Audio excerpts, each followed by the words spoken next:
Oh, we lost you. Dave, Oh, we lost. your video is a second behind and now I'm not hearing you at all. Sorry, Oh, back. There we go. Okay, so Steve, can you, if you can follow my thinking here, I'm just trying to understand the levy increases through 2028. So it's 20%, 14%, and 13%, but it's actually, an increase each year, right? I mean, it's not a decrease in the levy, it's an increase each year. Yeah, an increase. So in 2026, it would be 20.8% higher than the year before. Right, right. And then in 2027, it would be 14.2% on the levy we had in 2026. Correct. Got it. So we're getting about $300,000 in extra in 2027 and 2028 over the previous levies. So it's like a 47% increase over the next 3 years in the levy. Correct. And then I think we should be catching up pretty quickly after this year to actually go back to a more normal increase. But we'll have to see. We got other projects to do and we'll have to make that decision. But to go out any further than that, and we're going to see this in real time from the chart that Emily put together here. In fact, it's the next chart. So does that answer your question, Dave? Yes, it does. And Steve, I just want to thank you for your work on this and making it clear. Okay, thank you.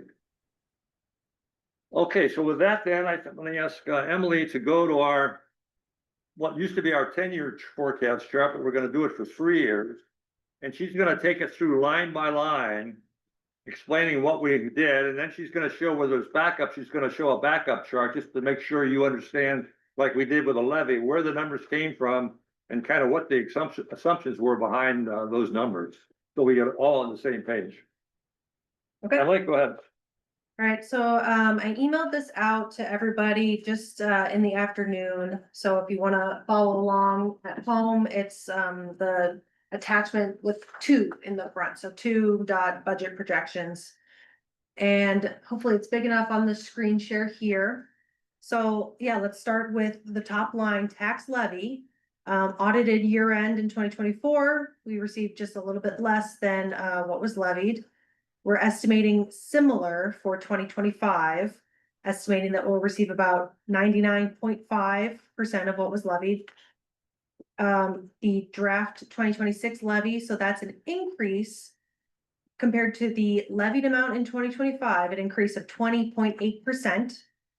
And then in 2027, a 14.2% increase compared to the 2026 levy.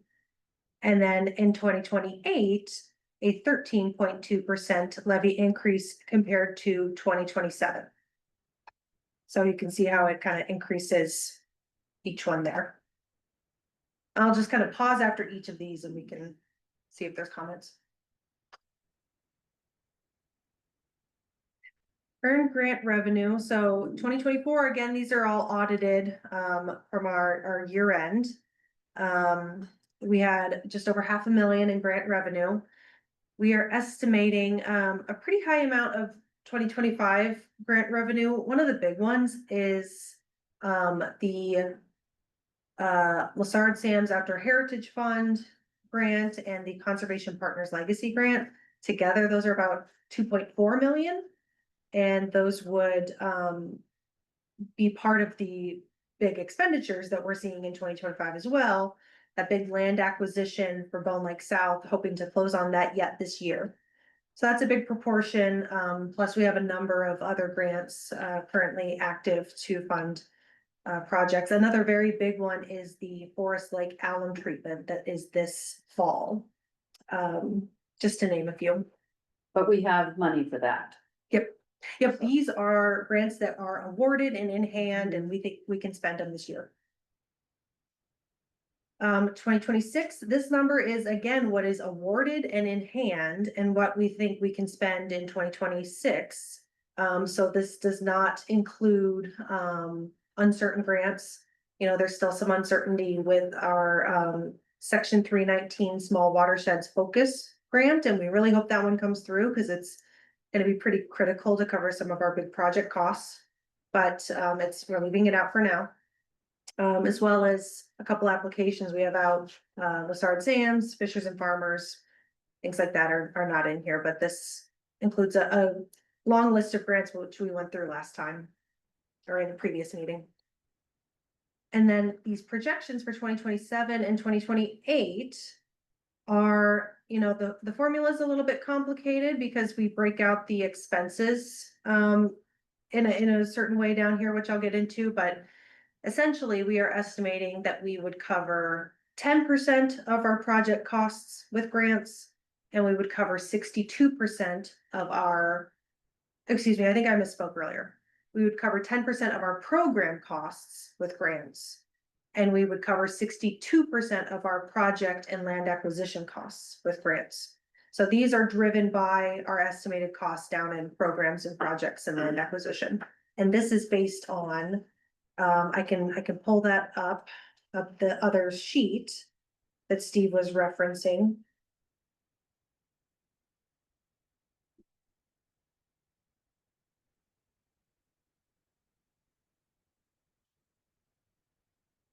That's big enough.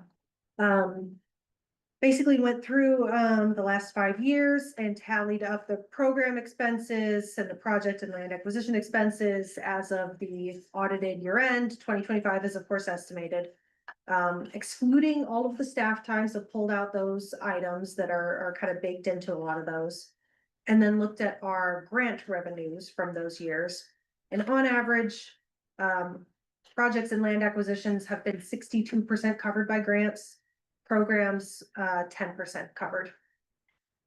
I'll pause on this one and see if there's any comments or questions. Yeah, so this is actually, actual numbers of our last 5 years for the program grants and for the expenses and the project grants and expenses, and also land grants and expenses too in there. So it's about as realistic as we can get, and I think it's fairly representative of what we can do, or it'll be bigger or lower than that, but at least the ratios are the same as we've been living with for the last 5 years. So something we should be able to control. So Emily, I don't believe this one was emailed out. I'm trying to find a copy of it in my email and I'm not seeing it. It would be document 1, page 3. It was right after the chart that you looked Found at it. for the levy. Thank you. Okay. Why is it only 60% of these project that are covered by grants? Because that's actually what we actually did. But why? I mean, because they're supposed to be 10%, 10% in kind or match. So that would be 90%. So why is our ratio so low? Yeah, I can explain. So it's a number of factors. One of them is like pre-project identification, like our general project, like that 5,000A line item for coordination meetings and going out and, you know, doing some extra modeling and looking for projects, that increases that cost. And also there's some, you know, like for 2025, we actually did one land acquisition. We had applied for a grant, but didn't get it. But we had gotten the grant for the project itself. So we used levy funds to do the land acquisition. And that's that Heath Iron Enhanced Sand Filter project. We tried to get a grant for the land acquisition, but we're unsuccessful. And we said, this is so important and we've got money for the implementation of the project. So we just covered it with the loan, but it is local dollars that cover something like And that. how much was that? Just over 100,000. And so that, Well, Met President managers, actually, there's the unsuccessful because a lot of the grants for acquisition are for other things other than for a project. So the monies often are like those hard stamps is for doing, you know, ecological or some other water quality piece, but competitive grants are not for acquisition. So that's the other is just like, they don't make a grant program that we're aware of within the state or anything of that nature. And then plus we have a lot of our attorney and engineering survey or other work, and it ends up being more like probably in the 130 category or so by the time we're done with it. But Manager Anderson brings up a good point, and this is kind of the purpose of this whole discussion is to get, throw ideas. You were with us this afternoon, you came up with a couple good ideas that we're gonna follow up on. You know, for how we can get out of this bind, and I think maybe we can convince Bowser or somebody else to. Because of this pre-work that we do, we've been very successful in finding out really productive grants. Right. So why wouldn't they pay 10 cents to get 90 cents back, you know, in terms of rationalizing why they should fund this type of a grant. So we should go in, we got a great case study to show we should be able to get grants for that. You know what I'm talking about? Okay, do you agree with that thought? I agree. So it's something we can go to Bowser or somebody else and say, hey, we got a new way of doing grants, just like our diagnostic monitoring was new. This is part of it also. And all this fits together to get 90, you know, to get 130% out of your dollar rather than just, you know, 87% out of your dollar. So just a thought. So we put that on your list, maybe to look at. Well, I'd like to see the language that we're relying on that says that we can't include those items in the grants because the statute clearly says that those things are covered. And it's part of the investigation of the project itself. It's like you said, it's mostly driven by the engineers' work that they do. Some of it is, you know, our monitoring, but most of it really is engineering. It's the pre-engineering that has to take place. Feasibility. Yeah, the feasibility studies. So I'd like to see what we're relying on to not capture that additional 30% of these. I think it's loans. something we should, It used to be 20%. It was lowered to 10% on the matching grants. And that can be your overhead, you know, the overhead for the people that are working on the project. So I've never understood why we can't get down to that point. So we need to find out, you know, why that is, because that's a lot of money that we've been paying for out of our levy instead of using that in-kind match that we're supposed to be able to use. And making sure that everything's captured. So that's high priority as far as I'm concerned. I was gonna talk about it in mine in a few weeks here, but we need to get it on the table. I know I've talked about it in the past, so whatever we need to do, whoever I need to call, I'm happy to do. So tell me what your roadblocks are, why we're not getting that. Yeah, I think, oh, if you'd like to first. Go ahead, I'll see what you have to say first. Well, yeah, I think it's kind of how we engage with our consultants. Like if we want them to be 100% covered by grants, we don't ask them to do anything unless we have a grant in hand. So coordination meetings, you know, picking up the phone and kind of talking to people and running down a question out somewhere. They don't do that unless we already have a grant in hand. So that's us holding back on taking action on things until the grant is at hand. Okay. All right. Yeah, Brett, I was gonna say the same thing, it's basically that things would slow down, we've been, one of recognizing this even years ago, as the Water Watershed plan was developing. That they've been telling us for years, the competitive grant piece is gonna go away. So it's been, keep the hopper full, pedal to the metal, so we have not, by design and intention. We've been trying to just keep things moving along. And the outcome has been all the good work that we have done, but it has cost local tax dollars, or cost for tax dollars locally. Than we would have if we had gone through a methodology where we were holding up until we had the funding in place and such. Okay. I don't buy all of that, but okay. I don't, because the one entity, one plan, what is it now? One watershed, one plan. Yeah, at first they said they weren't gonna cover that initial research that has to be done to really target, you know, your projects. But that, as I understand it, was taken away or was eliminated a couple of years ago, maybe 3 years ago even, where that is supposed to be included. It matches the statute language, so we can look into that deeper and figure out what's going on. If I'm correct, then there's some payback that we need to get from Bowser. So just put that down as something that we need to investigate. Because it shouldn't be this. If the grant's 90% paid, you can't get 60% and say that's okay. It's not okay. So, and the way that the grants work is it has to be directly tied to the project at hand. Mhm. And they will go through your invoices and audit it to make sure. So anything that's not related to that project cannot be billed to it. So kind of general questions and meetings and things like that. The preliminary work for any project, though, is part of the project. So you're trying to refine the end product, you know, and the way that you approach that. Identify a piece of territory or water, you know, the pollutants coming in. All that has to be part of that feasibility part. So if we're not getting compensated for that, we should be.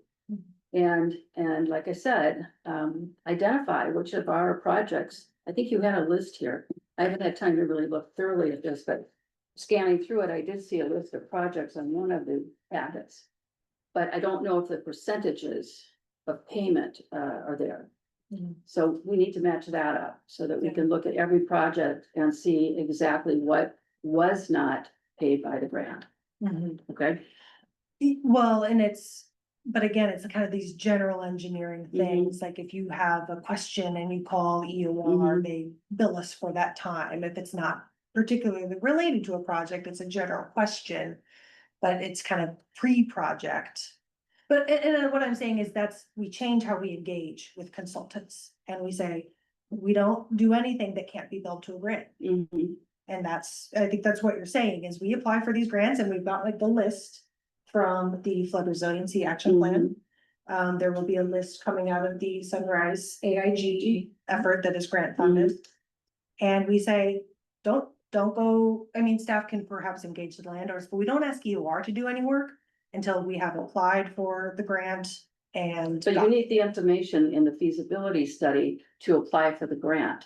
They are so dynamically connected. Yeah. So it makes no sense to me that we were not collecting that much money, and if it's a mistake, then we need to correct it. You are not allowed to pay for any expenditures with a grant that occurred before the grant agreement was executed.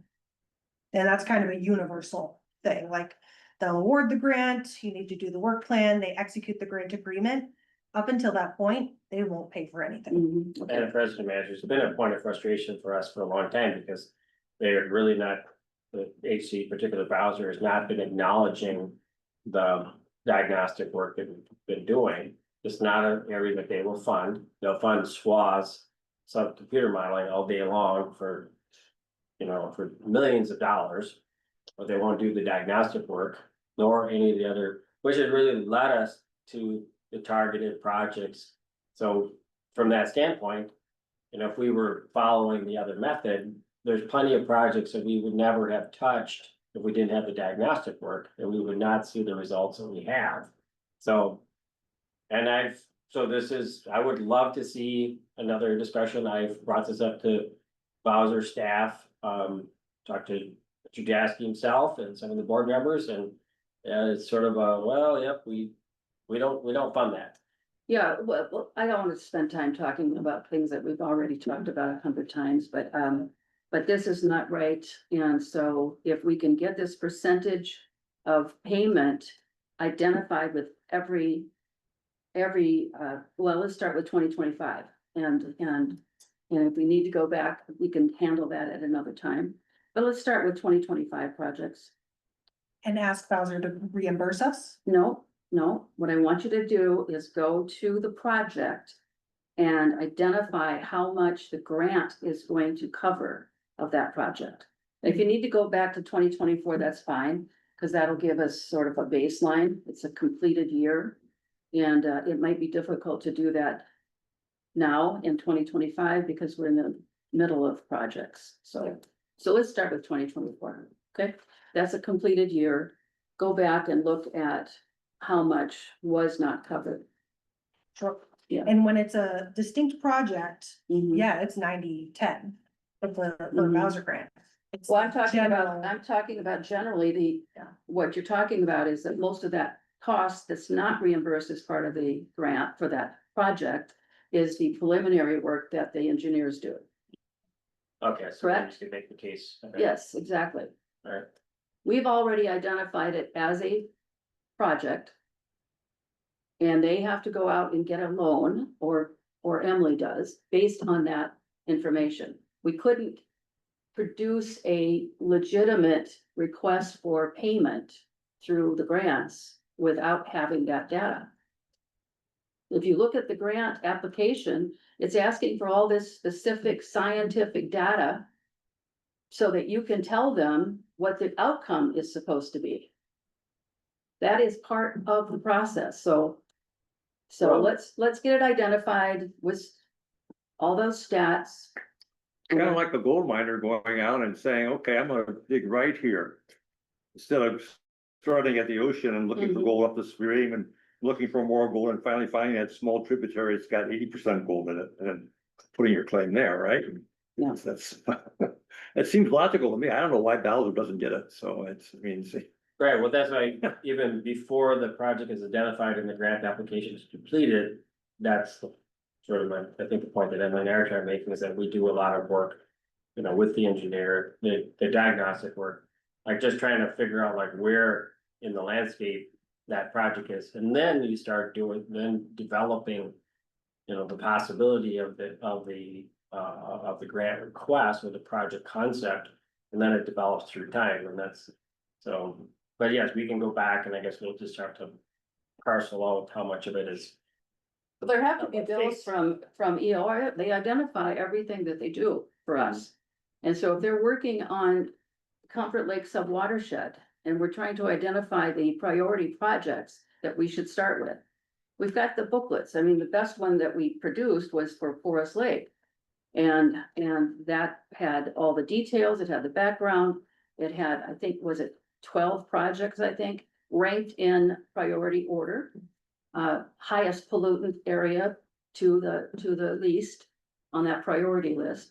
And you couldn't do the actual work without having that guidebook for that particular area, so. It can't, it's like cutting off your head, you know, a chicken's head, that's even funnier, because, you know, they're gonna roam around for a while, but it's dead pretty much after 10 minutes of fun chasing them, but, that's kind of how I look at this, you can't do these projects and give the scientific data that's required on the application without doing that preliminary engineering work. We just can't do it. Well, it's made our applications stronger. I mean, there's a lot of applications that don't go through, people are submitting them, but they're in the unfunded categories typically. But there are some that say, we will complete a SWA and then we'll do projects based off of the SWA. So to that end, you know, we could attempt some of those approaches where like, we know there's an issue in this particular area based off of this or that, and then request, but. Okay, we'll work on that. I can create a list that goes project by project, but on the whole, you know, what we've done here is actual grant revenues, actual project expenditures. And land acquisition, and they're generally 62% covered, so. And that doesn't include the 10% match, or does it? Well, staff time isn't part of this, and sometimes the staff covers our match, so. There is. So also does staff- this include the 10% in-kind match, the 60% ratio that you're giving us? It would, Because if it does, then we're only getting 50% of the project cost. it would be. Yeah, if I included staff time, the percentage would be lower. Like the total staff wages and Mhm. benefits. Yeah, the percentage would be lower. The percentage on the project would be lower. Yes, because this just includes consultants, contractors, like on the ground implementation. It doesn't include the staff time. Okay, so this is a true number then for the actual engineering and project work. Mhm. Okay, We're forecasting. Because it would be a higher number, then it would be 70% if you included the 10% match. And it does include some of the match, but some of the match is covered by staff, Mhm. which is not shown here, just for simplicity's sake. Because you're paying staff either way, so. Yes, exactly. So this is truly the work that we pay the engineers Yep. And For the contractors project. and and expenses. contract, right, exactly. Okay, All right. all right. Any questions, comments online before we move on? Okay. I'm gonna go back to the budget projection sheet. So that is just kind of a general, these are not grants that we have in hand, it is just based on our past track record. A ratio of grant revenue to program project spend. So these numbers are just related to the spending, they are not actual real grants we have in hand right now. And where's this? What are you talking about? What? The 2027, so item number 2, This one, Yeah. okay. the 2027 projection and 2028 projection, earned grant revenue. So does that make sense how we got to these numbers? These aren't grants that we have, but they're just an estimate based on our past track record. Do we have enough in-house intel on when we are going to or what projects we're going to be looking at in 2027? I think we've got a pretty 2020. good idea. Me and Ann were talking about this, and there's the flood resiliency action plan list of projects. AIG. The AIG is gonna be coming through, and we've got a pretty good Shields possibly, Shields possibly, the diagnostic. Yeah. Shields? What's happening? Based on the diagnostic monitoring of those few samples we got last year with really high concentrations coming to the Shields. We've included in the DIY monitoring this year to continue to look at it. And then based on that data, we might have to do some feasibility if it still comes back suspiciously. But Any conclusions or early conclusions? we don't have any early. Okay, all right. Well, the only reason I ask that is that if this ends up being something the city is responsible for, with the construction that's been going on in that area, it's massive. So if they haven't done their stormwater projects correctly, that needs to be a city cost. We can identify it, but they need to pay for it. So anyway, that'll be interesting to follow. That's why the numbers are dropping so drastically. In 2027 and 2028, we're not expecting to do many projects in those 2 years. It's better than putting 0 in there, which is Yeah. what we normally do. So I mean, it's an average of what we've done historically, so it's probably more accurate than trying to figure out what it's actually gonna be. Well, not if we have information on what's gonna be happening in Comfort Lake and Little Comfort Lake sub-watersheds. That's the focus right now, is those two. So if we don't know any projects that we're gonna do for the next 2 years, why not keep it the same? Why cut it down? We should have more information about this 2 or 3 or 4 year period that we spend on each of our sub-watersheds or have in the past. So I wouldn't arbitrarily lower that by $1 million. On average, that's what it's been the last 3 years. Yeah, if it's higher, then we'll deal with it. Yeah, not according to this. It hasn't been that low in the last 3 years. Well, but let's go on, let's go on. Well, Keep talking. so the Lassard Sams, Mhm. with Steve, we had talked today about how those are very high, it's 2.4 million. And that's why this 2025 amount in grant revenue is so high and the expenditures are high. That's very high compared to the sort of grants we've been getting, and so that did increase our percentage. If we included those in the data set, then this number with the grant revenue for land acquisition and projects would be 72%. instead of 62%. So these would be a little bit higher. But, you know, these are projections. I think what Steve was trying to do here is try to make it based on actual, like kind of like a trend line based on what past performance. You know, the board can make these numbers, whatever, you can put whatever numbers on the page you want. It's just trying to make it realistic in what, you know, is out there. And it's so far out to, you can't really. We can't make a 2027 budget fully right now, and there's still some, you know, sorting out with the projects that need to be done. But, you know, it's just based on past averages. You know, you have the averages here in that chart that we looked at before, so if you wanna look at them, you can see they're all documented, and you can see some years are high and some years are low.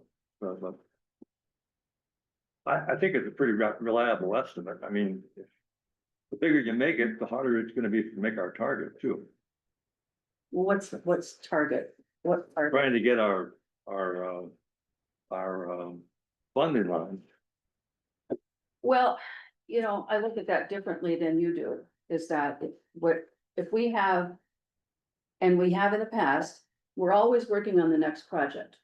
You know, you're doing projects that took you 2 years to get to before you start, you know, actually getting the bids for the project in the ground, say, so to speak, but you're busy always going to the next project. We're not doing these, you know, we've got to focus just on this project and get that done.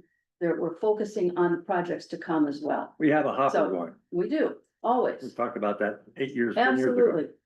Well, it's pretty much how we I have know, been so I mean, running that's since true, the but beginning, so. but you can't always forecast that very accurately in terms of. But what we that's can, gonna be. I think, is what I'm saying to you, is that we have been doing the study of Comfort Lake and Little Comfort, just the way we did with our other subwatersheds, just the same way. So at some point, we have to have a comprehensive action plan for Comfort Lake. And I'm certain that we're probably getting close to it. We've had projects in the past that we've identified and some big ones that we've put in, but there are still more to do. A lot of it's tied to the city of Forest Lake, so we haven't seen that comprehensive action booklet or plan for the rest of the work that has to be done in the Comfort Lakes. So that would give us that sort of forward projection so that we know what's coming up and what the engineering, general engineering, most of it, is going to be attached to, but it's going to be specific to that one area. So there is a way to do it. So, But let's keep moving on yeah, so that we can understand what you put together here. All right, there are, you know, this is a little bit smaller, but we track other revenues as well. And so, there's another breakout for that, which I'll go to momentarily. But, these were, about 129,000 in 2024. We are estimating ending 2025 with 138,000.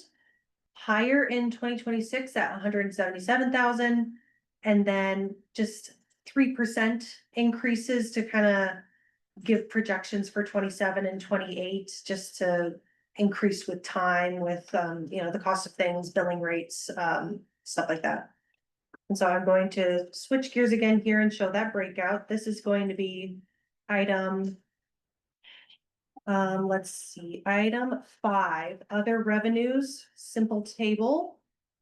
And I will pull that up right now. Yeah, what does it look like? It's, I think this one, right here. Other Account- revenues, you said? yeah. Yeah, okay, Yes, all right. I don't think we have to spend a lot of time discussing all this. It's here, they can look at it, it's Yeah. relatively small, but we just wanna make sure we're not forgetting anything, so that's why we have the table. Well, we're all looking at this, you know, with Right. just a few hours Right. under our belts, so it's important that we spend the time so that we all understand what you've done. Right, but there's other charts that are more important. This one, if we run out of time, I wanna make sure we get through everything, so. So this one is pretty self-explanatory too, and, Why don't you tell us why you did it? It's so self-explanatory. Why do we have this chart to look at? so you can look at it. So we can look at it. And this is just other revenues coming from whatever source, right? Right, all the way from grants, from we get from watersheds to the tri-party agreement from the city to donations to interest, 60,000 interest, which we're getting now. All those things add up, and we just want to make sure we can manage it and make sure we're not missing. The permit, we got an extra 42,000 by increasing our permitting process, so. So By that's increasing, what do you mean? by selling some time now, we increased, it says there 42,000 extra we didn't have last year because we're gonna charge for it. We have not been charging for our time. Yes, but not at a high enough rate probably.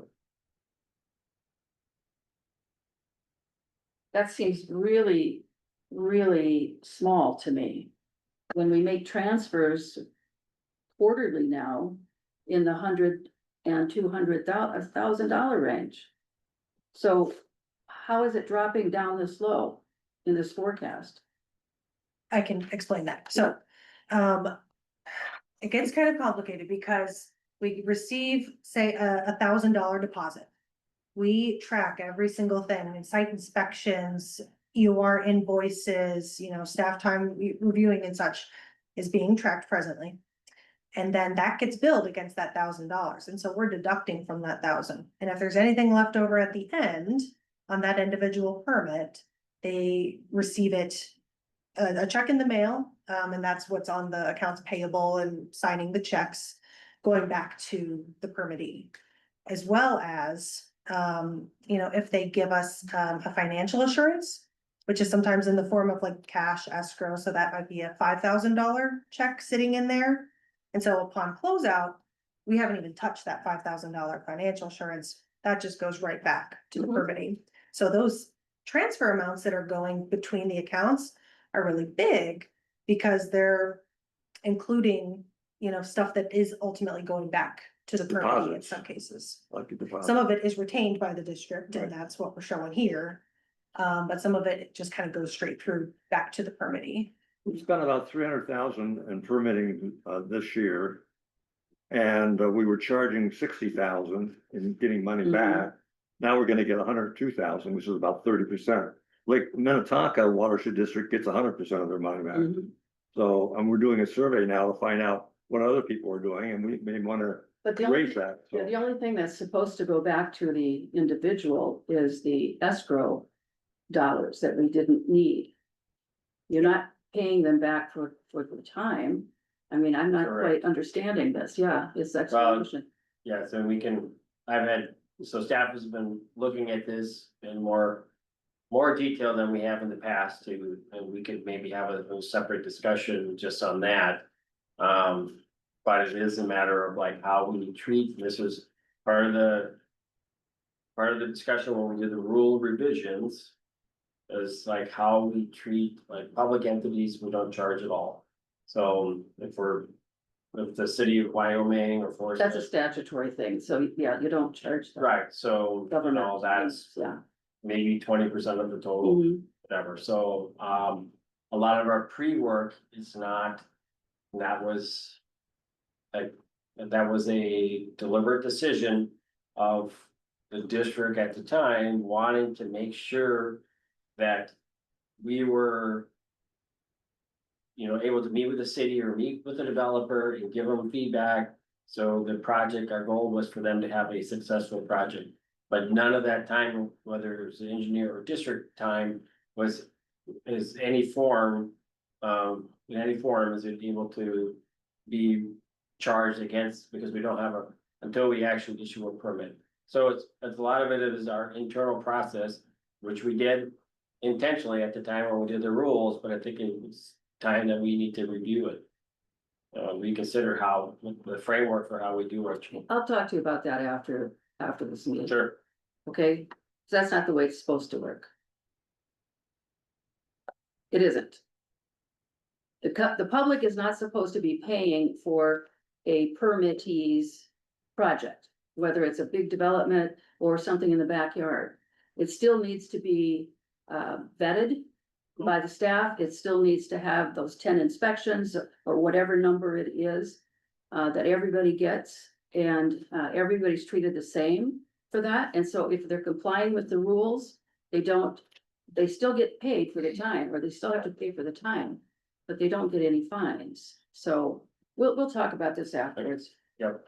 Okay. Steve, do you wanna move on? Cause we're behind.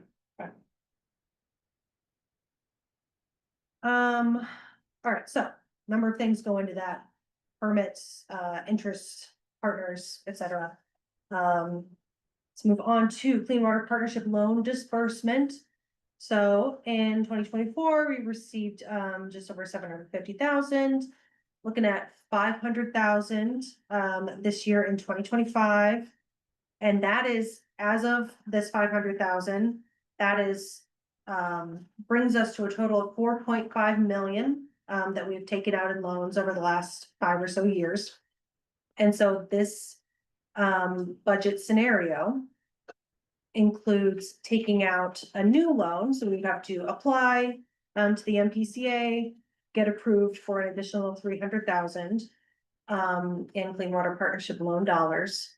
And in this scenario, we'd be taking that out in early 2026.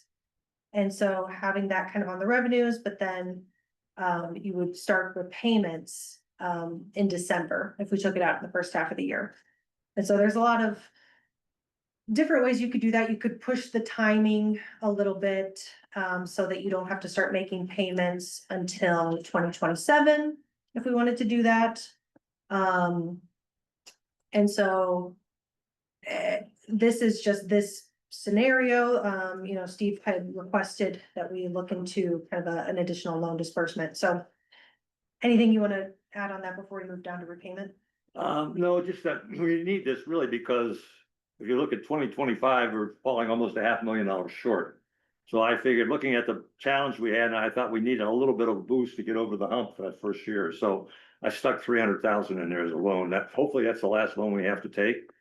But the other problem is that, you know, historically, we've always run a surplus of anywhere from 10 to 30%. Because even though we had project hoppers in that, projects like Highway 61 didn't go according to scale, was 5 years behind schedule. We have ups and downs you can't control, so we normally underspent, like we did in 2024, we had 334,000.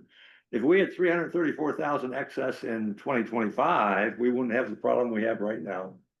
We'd be all whole, we'd have $700,000 more. So we're in this problem because we're now, our biggest budget year, we were the most efficient, we got everything done, and we're actually spending more money than we should. Haven't looked at why that is, but that's why we got the problem right now, because of this super performing year on the biggest budget we ever had. If we were 10% short, we'd have a $500,000 positive there, like we did the previous year. So that's kind of, history has turned against us for some reason this year. Part of it's because everything's into programs now, and programs are more reliable to spend money than projects are. So that's part of our problem. We're getting more money shifted into programs and less in projects, but I just wanted to comment on that. That's why I thought we'd had to stick 300 in there. So- We've under budgeted for the last almost 5 years, so Right. true. Right. One of those 5 years, we had a 0% increase in the levies. And that's after taking money from the reserves, basically, to cover the 2 items that we talked about earlier. So those are big expenditures. So we never made up for it. Well, we would have increased our levy. Yeah, you're true. It would have helped us a lot and we would have had extra money, but if we would have just stuck to budget, we wouldn't have a problem right now. We'd have $1 million more than we have. So- Not with those 2 expenses that we had. Okay, well, let's go on. I think it's, You're talking $1 million, you know, basically what our net, yeah, our we net just, position, negative net position is all about, is 1.9 million. And it's primarily, not all, the Highway 61 project running over. We didn't phase our project, so we couldn't go back and ask for more money under the phasing. We've got to start doing that, by the way. You know, we've talked about this now for several years. If we've got a big project that's going to run over a couple of years or 3 years even, we want to do those in phases. So we have an opportunity to come back with the phases. We're not collecting all the money, it's just the money for that phase that we're working on. So other watersheds have done that, and so they're able to go back and the next phase that they're working on, if they've got costs that are different than what they projected, they can add that to that phase, that next phase. So we've gotta start doing things like that too. Okay, let's go on. So in the expenses side of things, the loan repayment. So in 2024, it was 294,000. We're seeing it jump up to 476,000 in 2025. The number we've been seeing for 2026 and after that has been 514,000. And so this, if we take out this additional 300,000 in 2026, by June, then your first repayment is due December 15th. And so that bumps up your total loan repayment in 2026 to 537,000. And then you have two payments again, and so you have June and December 2027. So that brings us up to about 560,000. So that's making repayments on loan A, B, C, D, and E. So that's 5 loans that are kind of adding up that we're making repayments on in 2027 and 2028. So isn't this about what your original budget though showed? Is that maybe it's about 40,000 more? Yep. Yeah, because it was just slightly over 500, 550 in Yep. some of those months. So that's not a shocking amount, different than what our original budget showed. Yep, it's Right. 45,000 higher Yes, than yes. had previously. Yeah. Okay,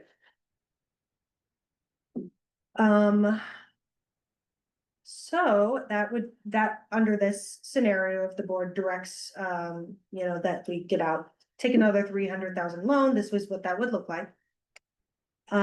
Moving on to staff wages and benefits. So I'll say from here, we're kind of breaking out some of these expenditures in a different way than your 1,000, 2,000, 3,000 series. Trying to do it in a way that kind of shows you more core critical, sort of things. And so that loan repayment is one of them. We're recommending staff wages and benefits is another one to kind of highlight there.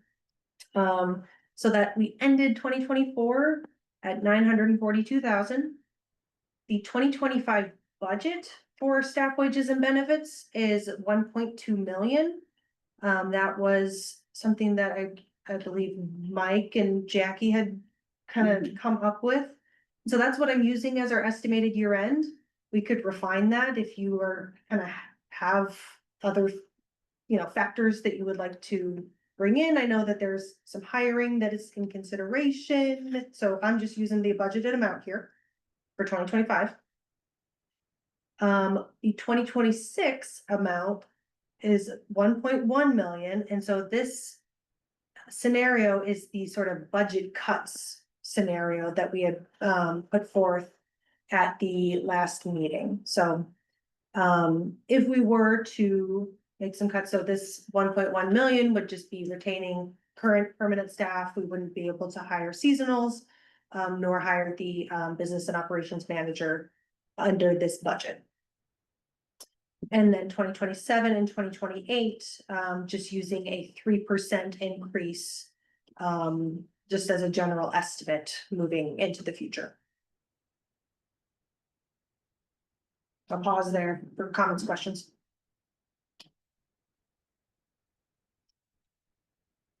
Okay, administration and overhead. So now this is all of these other ones, we've pulled staff out. Sorry, of it Emily, because can I interrupt? I do have a question Okay. about the staff wages and benefits. Go Can ahead, you- yeah, Dave. Can you hear me all right? Yep, fine. Okay, who are, or what positions are the seasonal employees?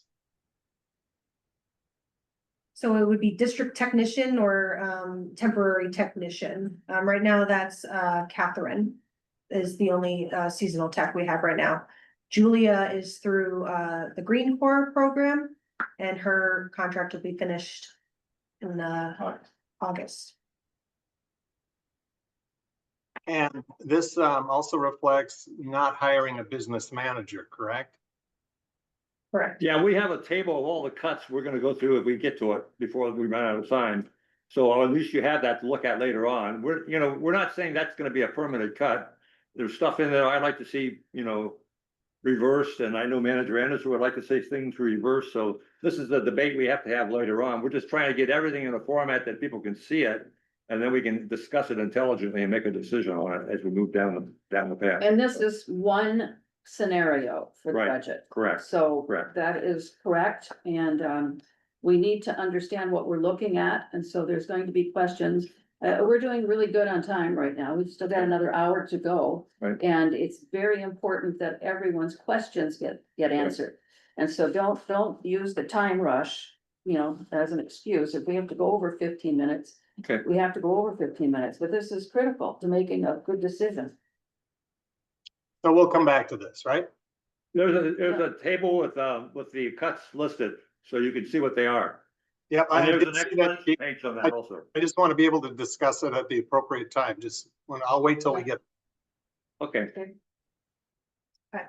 Yeah, I can get through the rest of the expenses and we can talk about any 2026 cuts when we get to that item. So administration and overhead, this, all expenses from here on out, we're pulling the staff out of that. The way we format our budget, there's staff time kind of baked into all of these, but it's pulled out for this purpose here. And so ended 2024 at 360,000. Estimated ending 2025 at 395,000. With budget cuts, 2026 would be 377, and then estimated again, just 3% increases, just forecasting into the future, kind of a conservative estimate. Permit engineering and legal reviews, so this is, EOR and Smith Partners. Obviously, some staff time goes to permitting as well, but this is just that consultant's costs. Ended 2024 at 46,700. Our estimate for 2025 is about 60,000. The draft budget is estimated at 70,000. And so revenues for these are included up atop, like we talked about in the other revenues. And then 3% increases 2027, 2028. Project O&M, we ended 2024 at 55,000. This is probably a bit of a low estimate, but year-end estimate of 23,000 for 2025. A draft 2026 budget of just about 40,000. And then probably really need to be increasing this one into the future. And so bumped it up to 60,000 for 2027 and 2028. This is really going to be taking more time and effort and more than just staff time, because we need equipment and repairs and contractors and consultants to be, making sure we are maintaining these projects. Okay, and then the last three items, other ongoing programs. We ended up, everything excluding staff time, permit engineering and legal review and project O&M. It's 460,000 in 2024. 570 in 2025, with the cuts in 2026, it would be down to 362. And then, like we talked about, using the latest 5-year average to do projections for 2027 and 2028. That's where this 450 is coming from, is based on past 5 years spend. And then projects the last few years, 2024 was 596. I think this year it'll be a little bit higher at 696. The 2026 budget for projects would be 1.7. That highlighting a really big one would be that Heath Iron Enhanced Sand Filter, which is $1.5 million, $1.6 million project on its own. And then 2027 and 2028 is just projections based on the last 5-year average. Can I stop you for just a minute? The new projects would be grant dollars, correct? So in this scenario, they would be 62% funded by grant dollars. We could, Okay. make a I'm following projection your- that says, No, okay, you're following your other chart. yep, Okay.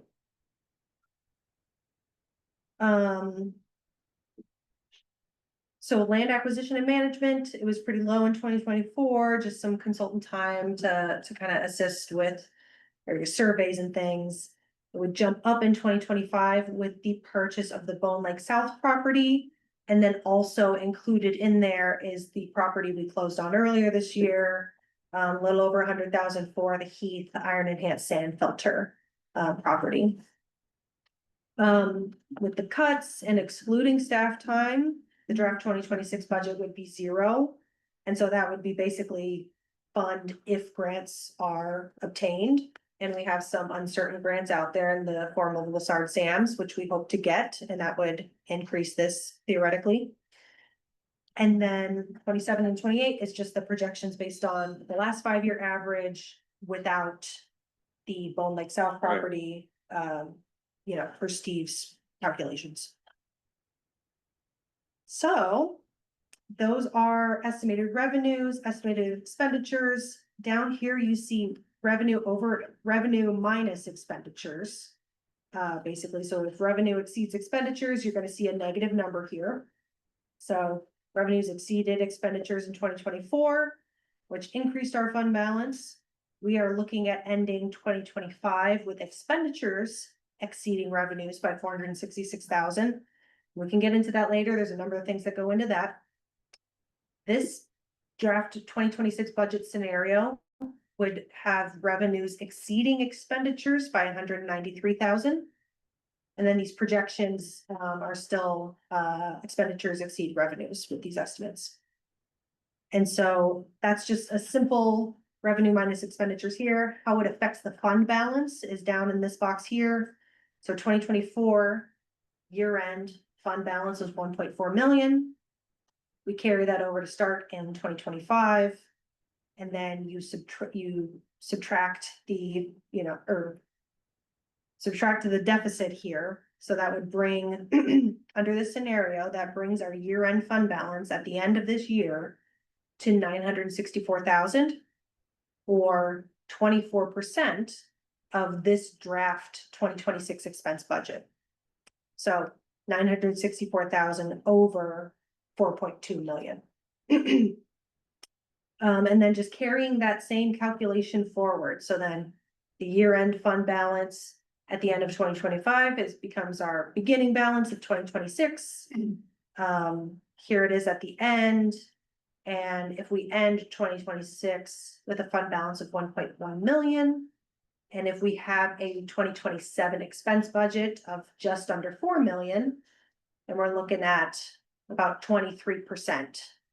And so the fund balance is equal to 23% of our expense budget for the next year. And so that rule of thumb that the accountants have told us is you want this to be about a third to cover beginning of year operational expenditures. That's just the general rule of thumb. We can get more granular with our first 6 months cash flow if we wanted to, but that's what this percentage down here is generally looking at. So you kind of see how that it's a little bit lower. And then at the beginning of 2028, the beginning of the year fund balance is 17% of that year's budget. So even though we have high levies, it's still, we still have a lot of, and you'll see in the expense chart that a lot of the cuts we made, we probably don't want to make. But anyway, so we're still got a lot of work to do here, but we've made some progress and with the levy, and it's helped, narrow the gap. We don't have high levies, by the way. You're talking about increases from year to year? Is that what you mean when you say high levies? Because our levy is not high for watersheds. It isn't. And we certainly aren't increasing it by a huge amount. Right. We're not increasing it enough to cover our deficit.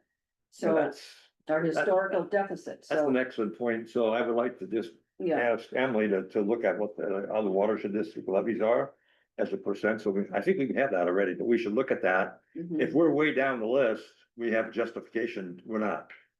You're shaking your head. That's probably not a good argument.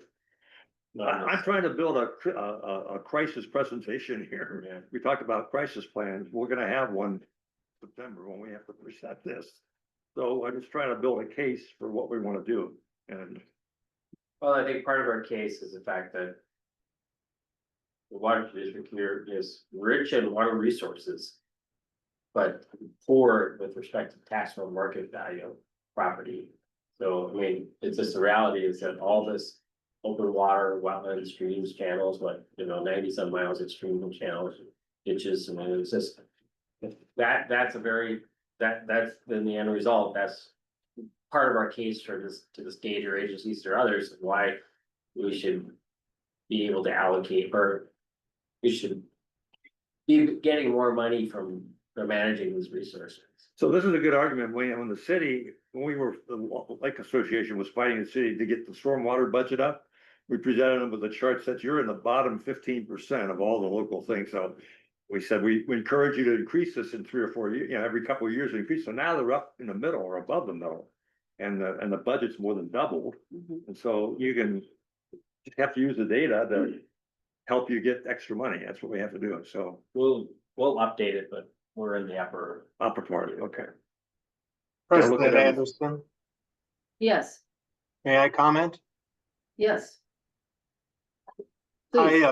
I determined that the 20% increase of the levy would impact my property taxes by about $70, which was surprising to me. I thought it would be more than that. And as a board manager, I'm more than willing to contribute $70 next year to increase my property taxes.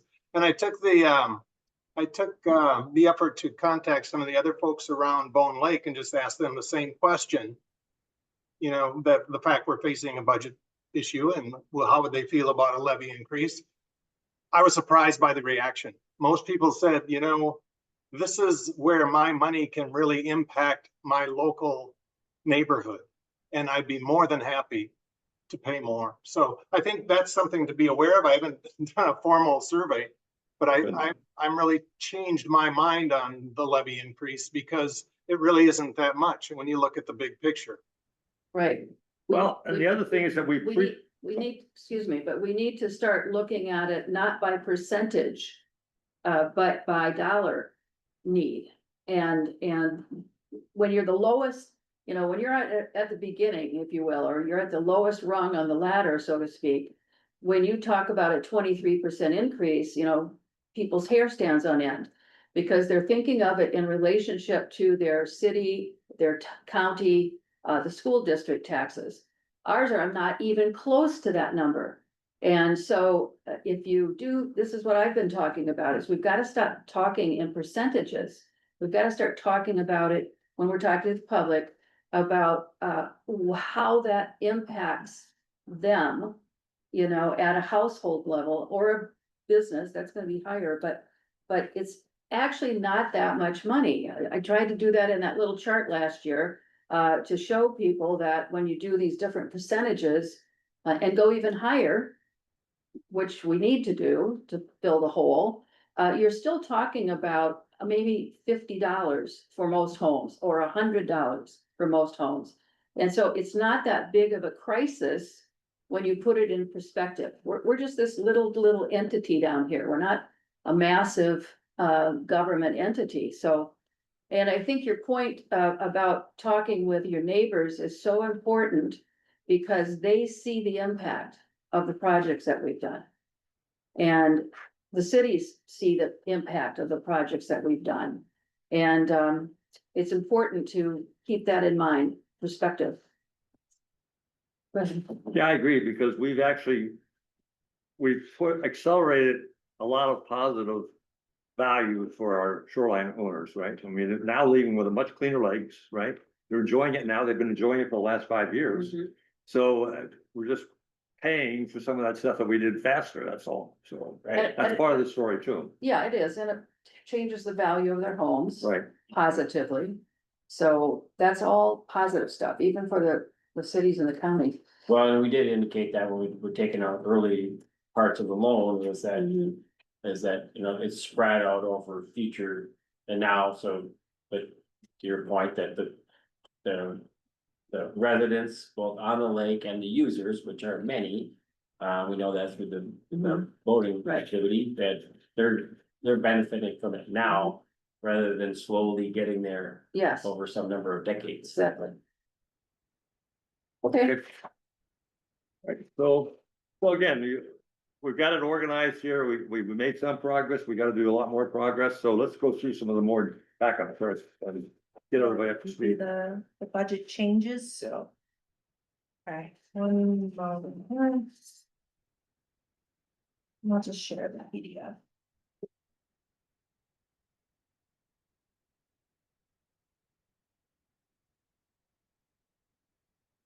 Okay, this is document 3.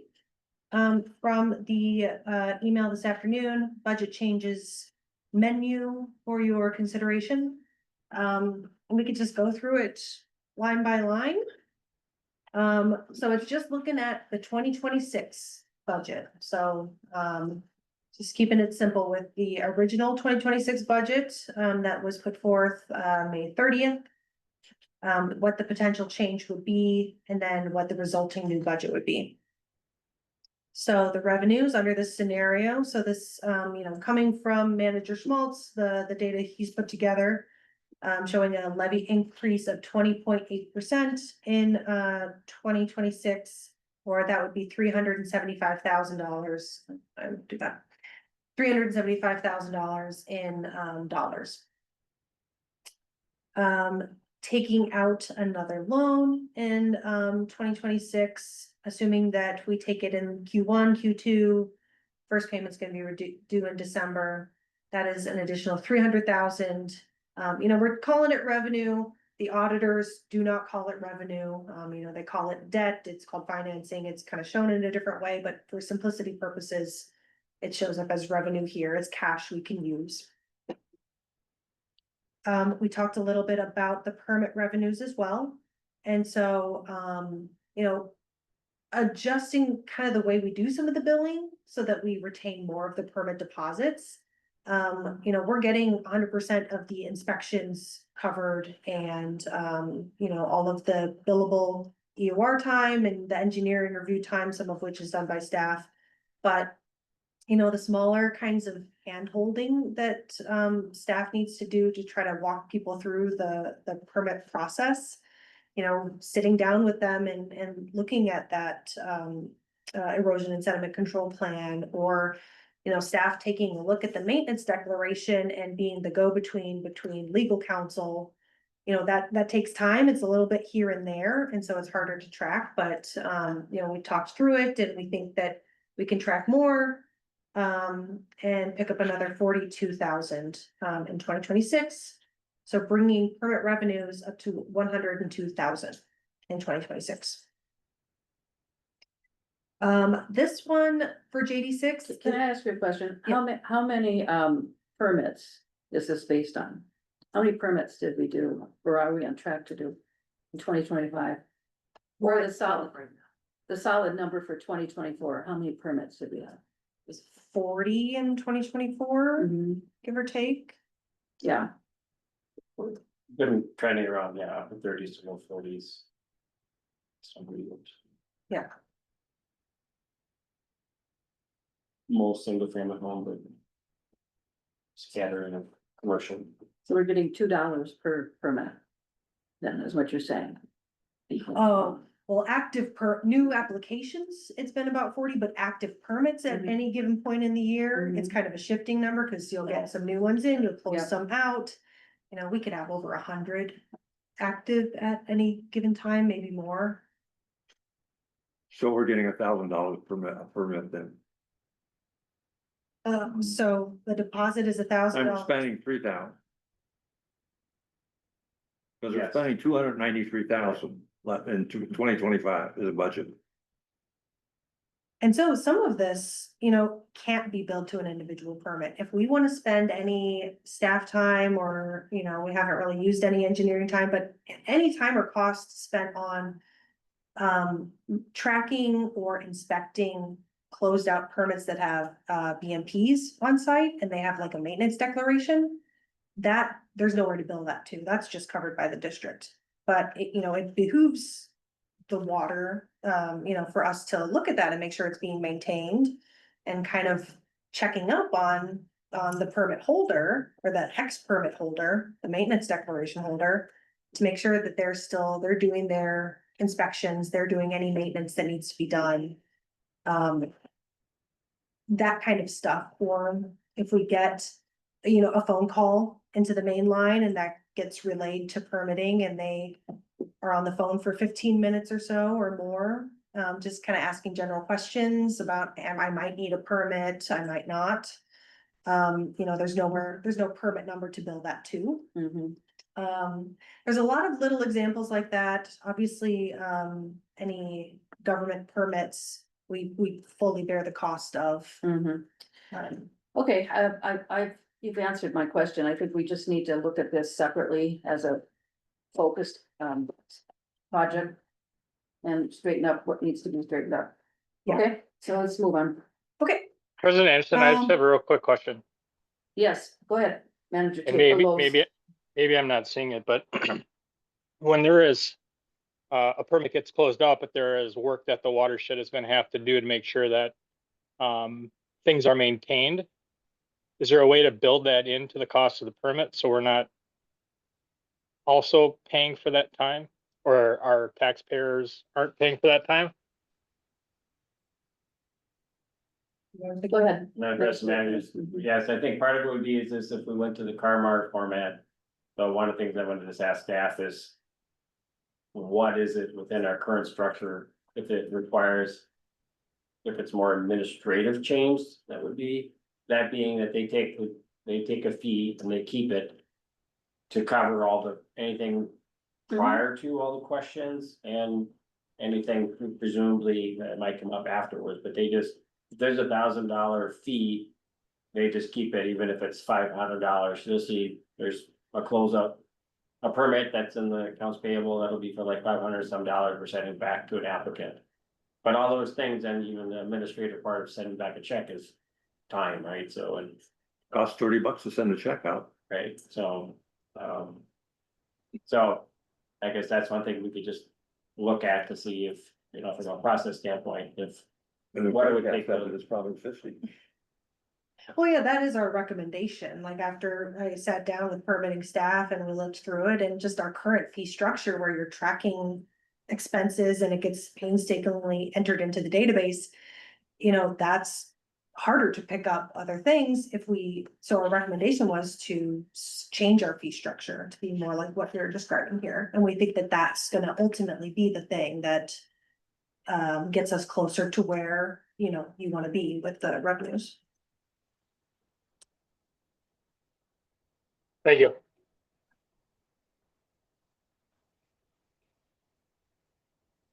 Okay.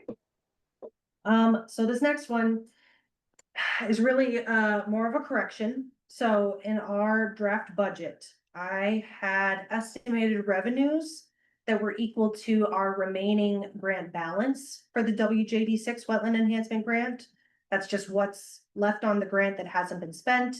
I just had a formula that said we would receive that as revenue. However, we only have 10,000 of expenses related to that project in the draft 2026 budget, and that's basically just that signage. So that project came in way under budget, about 82,000 under budget. Because primarily the construction bids just came back lower than we were expecting. And so we finished construction and finished all the engineering and everything out in 2024 or in. Yes, 2024. Grant's still open. Yes. The grant is still open. I think I'm just realizing I shouldn't have put this on the 2026 sheet. Steve, you and I talked about this. It's 2025 revenue. Sign happens this year, right? Yep, the sign happens this year. Lots of spreadsheets and things going on. This does not need to be here. This is really more for our 2025 revenues. So now we're over 500,000. Yeah. Right, okay. Maybe we can convince Bowser just to let us keep it. Make up. Maybe they'll forget about it if we don't mention it to them. It's only 82,000, they waste more than that in day at lunchtime. What big budgets they have. So this, Okay, well, this that's is good to know. shown here, it's really, it's not actually a 2026, we've been looking at multiple years. This sheet should only be 2026. This is a change in our FY 25 revenues. So we are receiving 82,000 less in revenues, than originally expected. Because the revenues have to be tied to that project cost. So we can resend this, it just changes the It total. just shifts revenue it back a change. year, Yeah, makes the hole a little deeper. Yeah, 600,000. Yeah. Instead of 5. They'll have to take Yeah. out a loan of 400,000 Mhm. rather than 300,000. so, Okay, these were kind of new things that, Steve brought up and asked me to put together, so I've added this section. The expenses, now this section, this table is new, but all of these are tied, all of these, except for that new loan repayment that we have down here under debt. Were the cuts associated with that second draft budget that we put out at the last meeting. So the board had asked the question, is there a possibility, is there a scenario where we can have a balanced budget? Is there anything that we could feasibly cut back to get closer to a balanced budget? And, it's kind of hard and we'll go through them, but that was what the purpose of these cuts were, is to try to get closer to a balanced budget, with a 20% levy increase. I don't know that we have to go through all these, I think you can read them and they're kind of self-explanatory, we're not gonna vote on these tonight, I just wanted to know that we're gonna have a table. That things are gonna be added and taken off, so, and nobody's saying this is gonna happen one way or the other, right? Cause you have your favorites, I have my favorites, so we have to work If we through this. decide to go this way, If we decide to go this way, right, we may not even go this way, we may just increase the levy. exactly. Right, so it's just, we're trying to set up a format that everybody's familiar with, so we can work off the same Mhm. format at each meeting. And move ahead on things and make decisions faster. Yeah. So that's what we're trying to refine this system we put together, so we can deal with all these numbers, right? Without getting too bogged down. So maybe we just go over this and go to the next chart, it's gonna be helpful for them too, I think, Emily. So they have that. So item number 4 in your packet, the budget revision log. We're going through a few different iterations here. We're putting a lot of numbers in front of you. I'm just trying to keep track of the different, iterations that are going forward. And obviously they're all drafts and everything. But just trying to help us keep track of all these changes that we're talking about. And so they're just more of like a narrative format, describing basically what was in that, budget cuts menu, that you saw. Kind of where we've come from and where we're going. Yeah.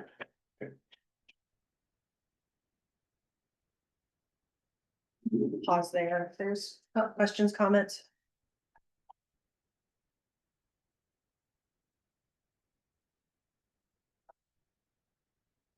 Okay. And then we get to, I believe, basically the final item, because we had already skipped. So we had already shown the other revenues table, which was item 5.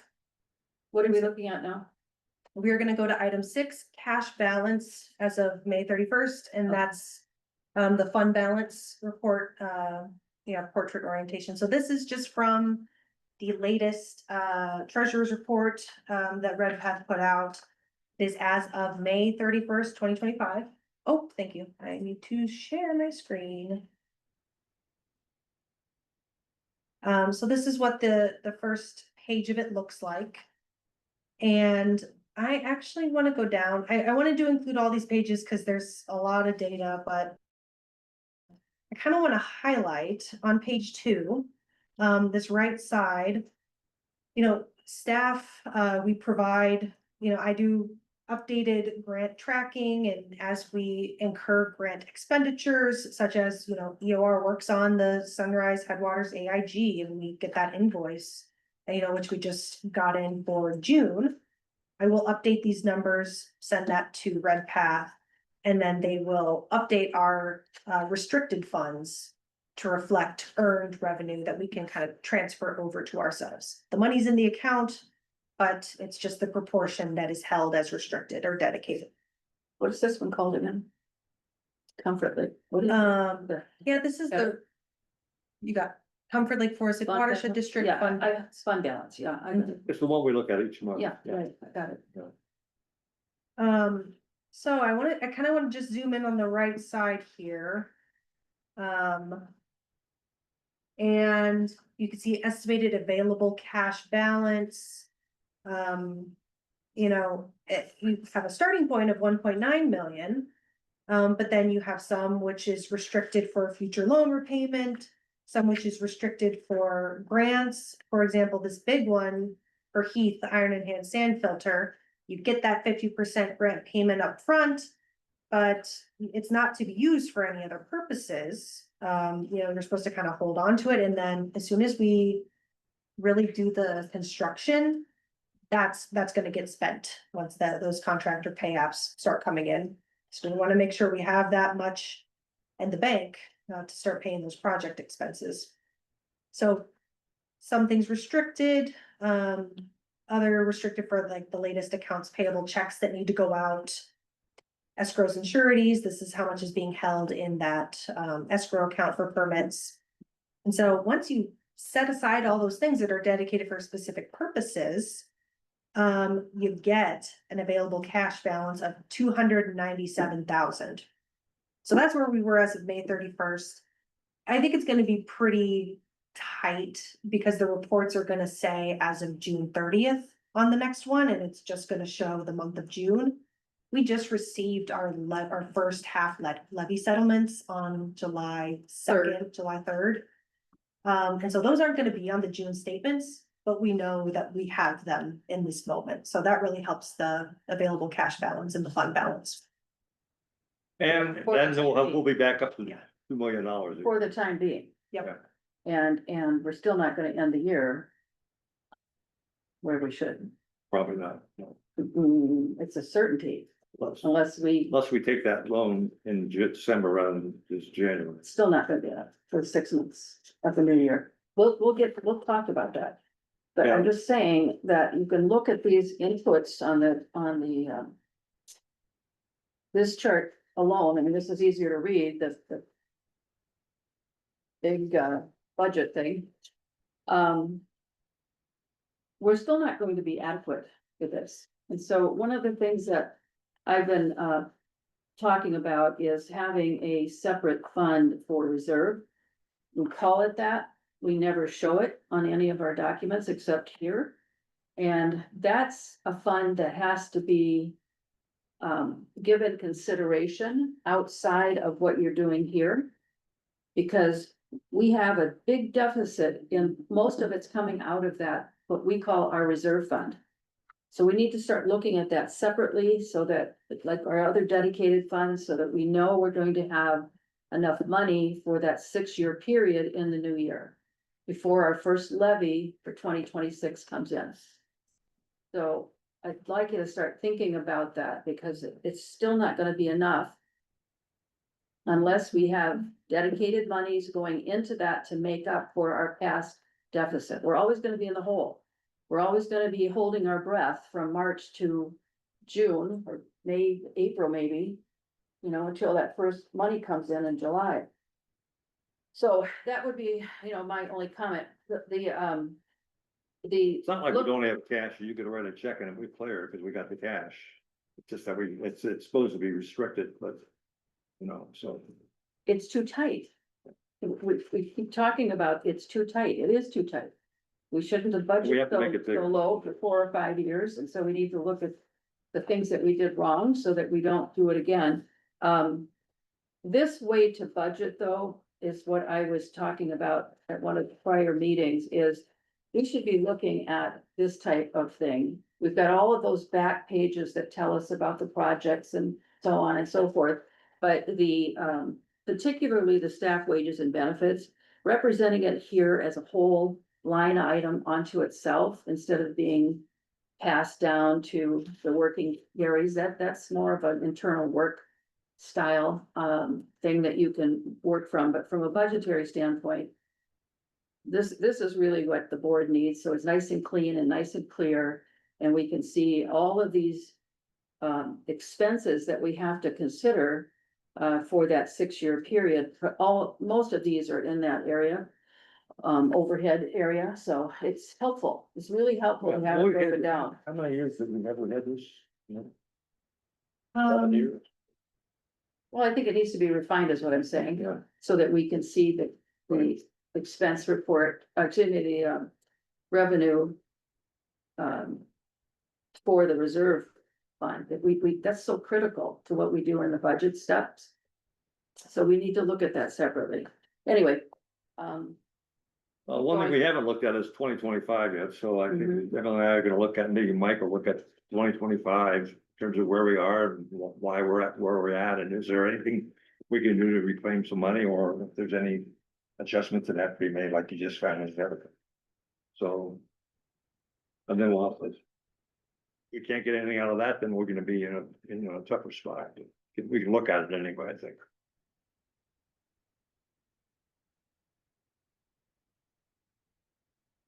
Yeah, I have no reason why we're overspent, because we usually don't do that. We usually underspend, so I was really surprised to see that, and maybe it won't continue through the rest of the year.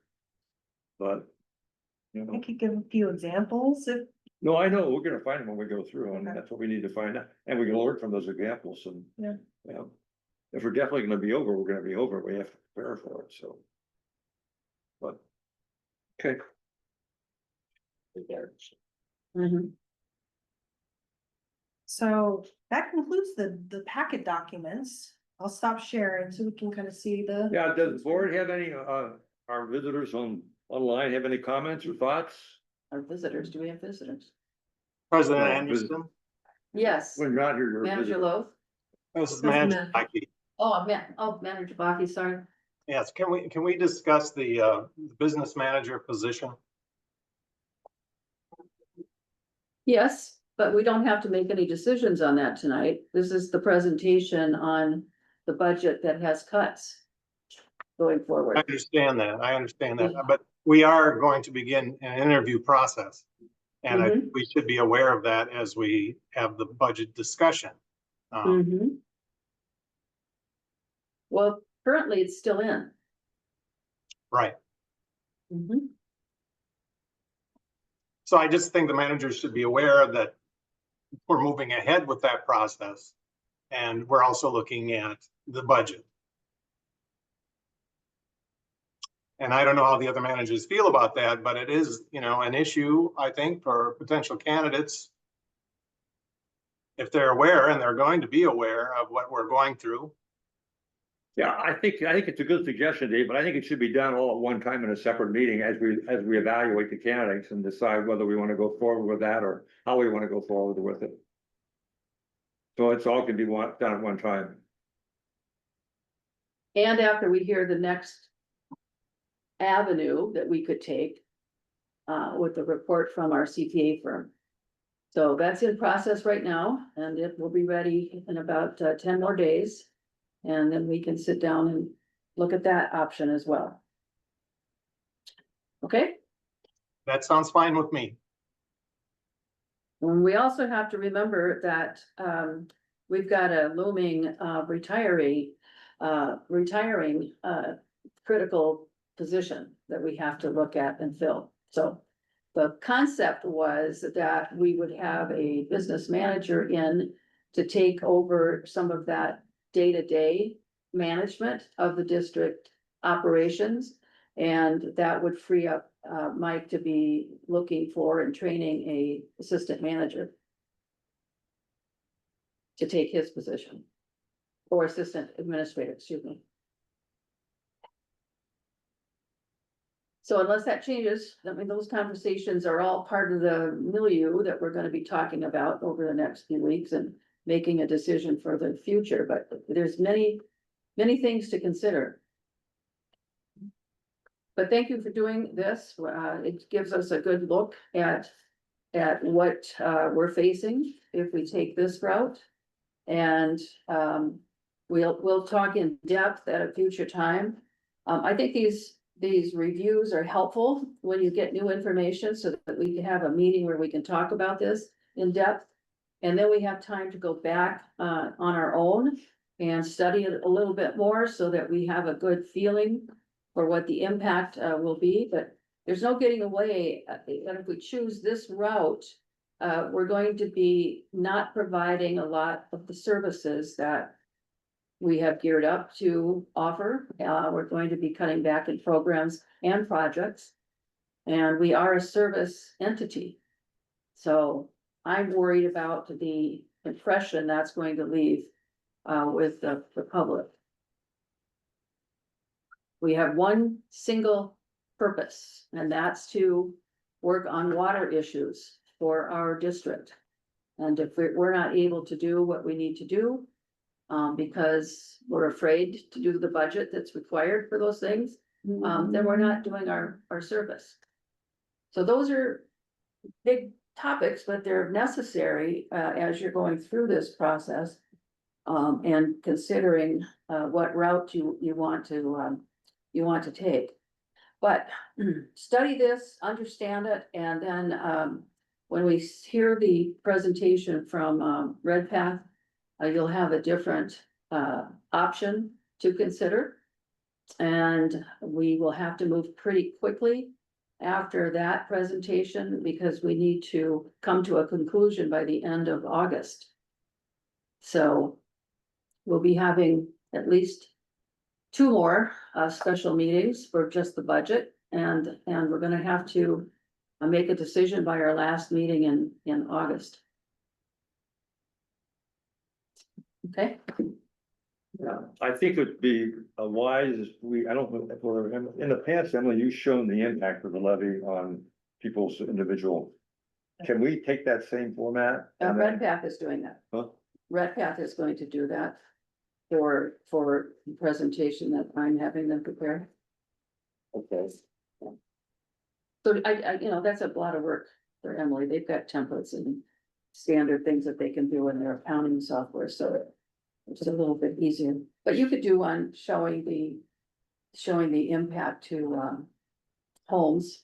You've got that standard template that you work off of now, right? Right, They don't release the one that'll help us for 2026 until mid-August. Okay, We need that info from the county. yeah.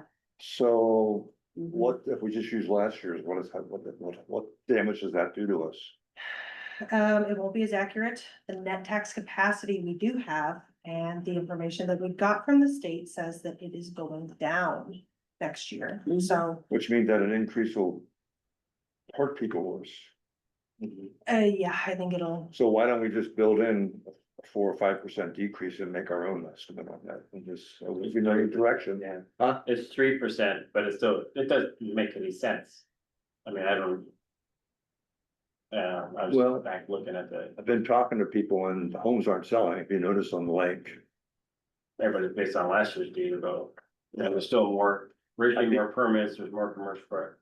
So, but anyway, yes, we'll just make. a People are projection. pulling back and expecting something to happen, which I'm sure it's going to happen eventually. With the president we got, so we'll see what happens, but we need to know what impact it's gonna have, because I think our clientele in Forest Lake are maybe different than what you guys have on Bow Lake and Clear Comfort Lake and so forth, different county. It's I don't know. I mean, there's a different attitude, I think, and expectation, I think. Getting something for nothing. I think, Manager Baki, by asking his neighbors what they thought about an increase. And it wasn't as troublesome as he thought it was going to be. And that tells you something about, lakes maybe that are a little smaller and don't have the $2 million houses on them. We've got several $1 million houses on Comfort now, but things are either at a standstill or they are falling back because of uncertainty. And that's what we have right now is uncertainty in the market. But I don't think there's been any outcry to not keep the lakes clean. Because once you've cleaned them, you've got to make sure that they stay that way. And that's why the monitoring is so important. You know, I just encourage everybody before you make big decisions, like cutting things, that you think about the district and what it provides to the public. And do you want to cut those programs and projects that we've put in place to clean up what had been some really serious issues facing our lakes? I think So- Manager Tate has something to say. Okay, Manager Tays? Did you have your hand up? There was a piece in the paper this week from the, I think it was just a reporting on the county commissioners, where they're talking about they're gonna have to have a bigger share of the tax dollars too, because some of the budgets that their monies are expected from the federal government are being cut. And also some of the costs from the federal government be pushed down to the states and to the counties. Mhm. So that's gonna be an additional headwind that we're gonna have to somehow anticipate and deal with in this process. Mhm. That's true.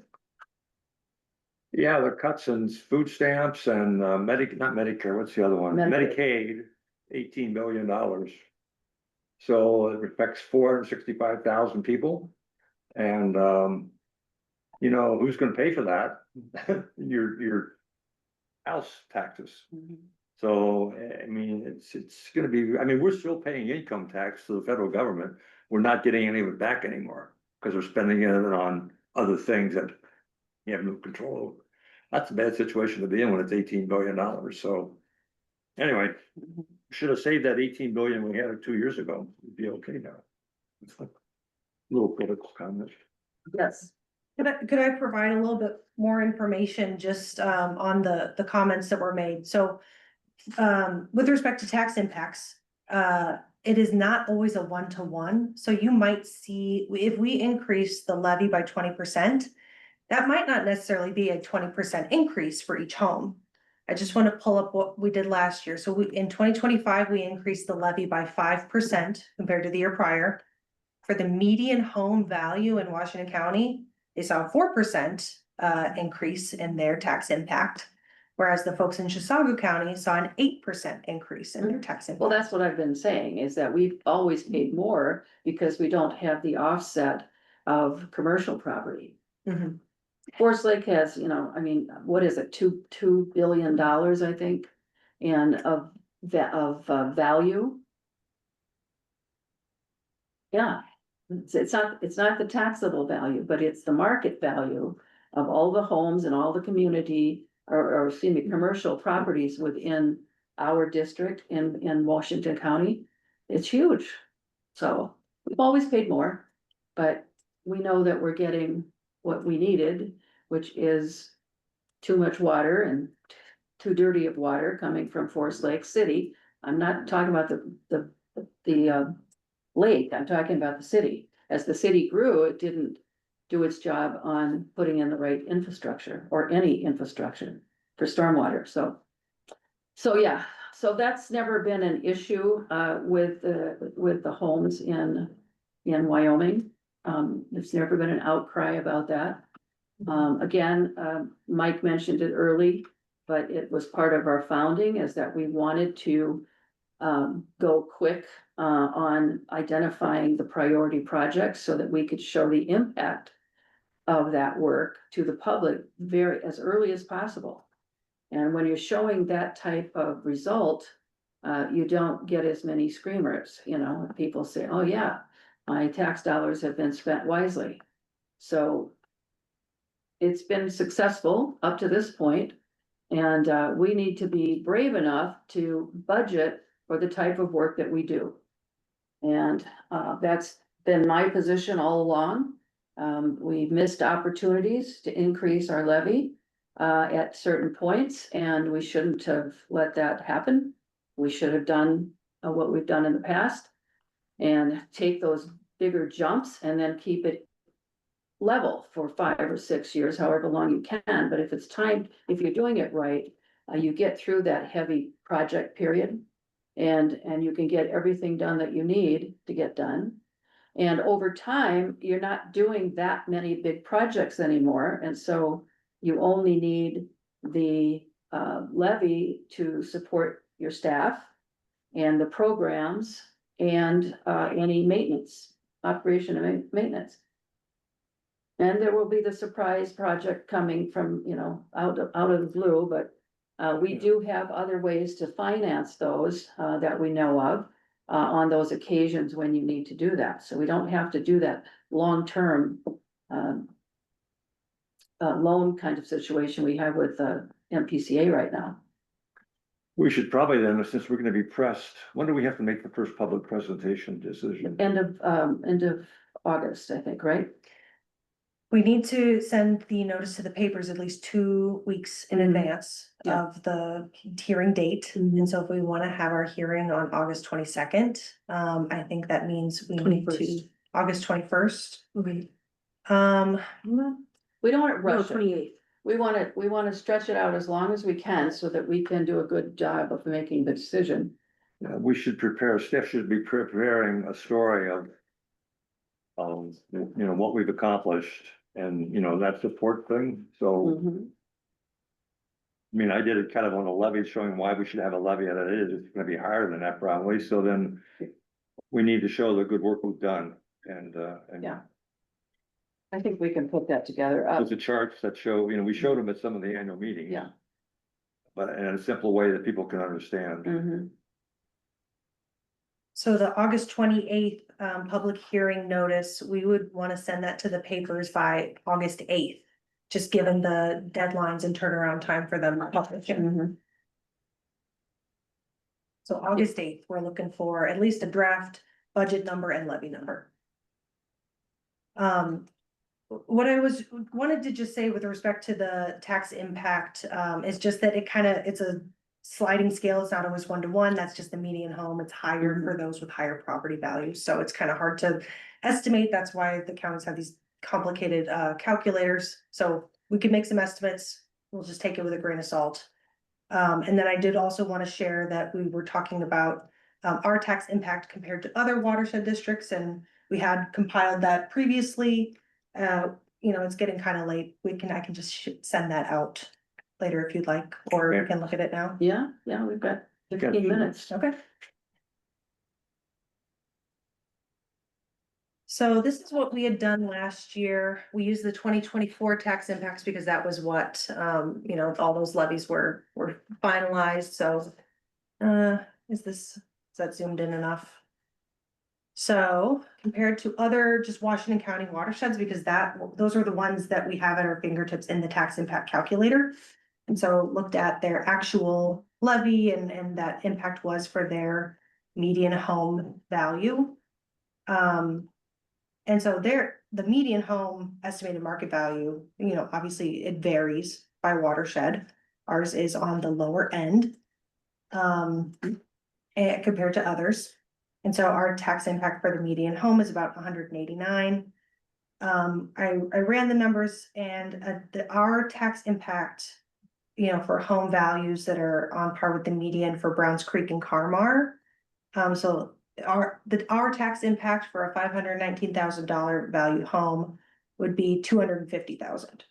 Whereas Carmar's or Browns Creek's impact for that value home is 183. So just kind of comparing across lines, like what the numbers look like. And here is our levy as a proportion of our total estimated market value. Obviously, it's a fraction of a percentage, but you can just see us how we compare to others.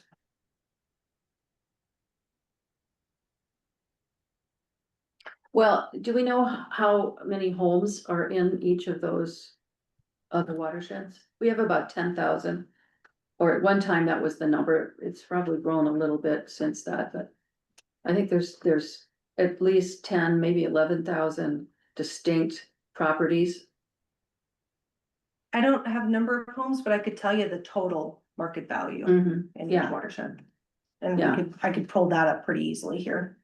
Usually they know, I mean, the county's gotta have a listing. Yeah. Yeah, Of I all have the a people, document, so- I could just. Yeah, pull it, but then, just gotta and find then it. you wanna see commercial properties and ag as well. All those different market values. That's why the CPAs are doing it for the one I'm doing, because we need to get as close as an estimate as possible. And separating out those those types of, properties, they all have different tax rates. So we wanna have those subcategories broken out. Then you can do it by home, by commercial property, by farm. Yeah. Yeah, well, I can see we're at 5% or 0.05%, so we're the highest. And so I think Mike's point of addressing that issue needs to be addressed. You know, with a couple maps or, you know, showing how much water resources we have and how much tax base we have and the size of it. And so we have that story down in one or two sheets. Because that's gonna be a very important thing to talk about, right? We got less resources and more natural resources to take care of. And we've been able to do it by focusing and accelerating it, and we've accomplished this kind of a story. Turn all that around, while we got all 5 lakes coming off the list.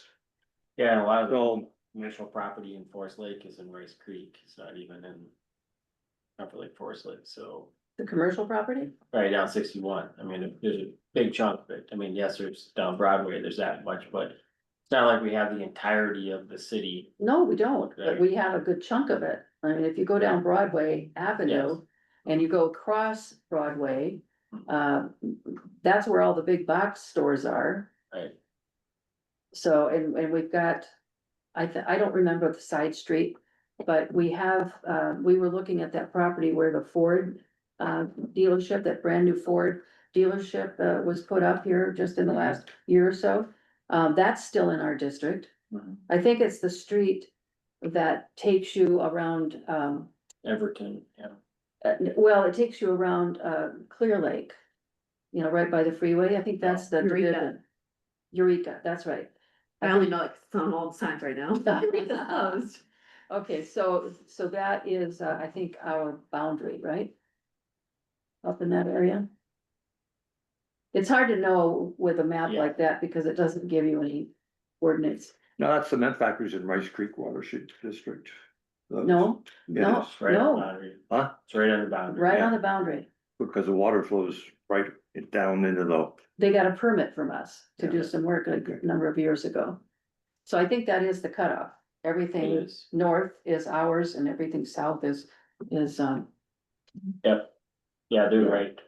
Rice Creek. They exist right here in this Yeah. north, so. Yeah, exactly. And then, but Broadway's here, so it's all. Hmm. But I mean, we don't have Stillwater, we don't have Woodbury, we don't have Right, a lot of those, so. But we have. 23 nameplates, so how many miles? and then how many lakes has Rice Creek taken off their list in the last 10 years? And I mean, what's the performance of some of the other watershed against the performance we've had? In terms of actual. I mean, that should be pretty easy to look up, right? Yes, I mean, we can. I'm not trying to build your presentation, but I think you Yeah. gotta have some comparisons and. Right. We gotta leverage whatever we're doing well as best we can. I have one question on, this packet. I know I'm gonna be using it, but there's nothing in here about the Lower St. Croix. Using the grant opportunities that we have through that. And every year, the money that they get increases because the money that's reserved for the metro area watersheds gets put into, for the Lower St. Croix, gets put into the kitty, if you will.